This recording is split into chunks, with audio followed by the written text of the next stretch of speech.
বক্রেশ্বরের নিম্ন বুনিয়াদী বিদ্যালয়ে স্বাধীনতা দিবস পালন। বীরভূমের বক্রেশ্বর। দেশ স্বাধীন হওয়ার পর কেটে গিয়েছে অনেকগুলি বছর। স্বাধীনতা দিবসে ভারতের জনগণ সাড়ম্বরে পালন করছে।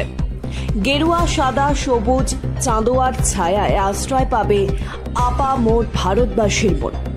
দিকে দিকে পতাকা উত্তোলন হচ্ছে, প্রতিটি জায়গায় বাজছে দেশাত্মবোধক গান, স্মরণ করা হয় বীর বিপ্লবীদের।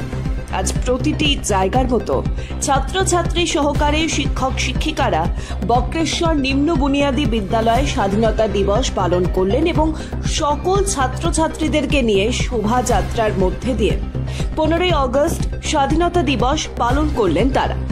সকলের হাতে জাতীয় পতাকা নিয়ে ছাত্রছাত্রীরা শিক্ষক শিক্ষিকাদের সাথে পায়ে পা মিলিয়ে শোভাযাত্রায় সামিল হয়েছেন।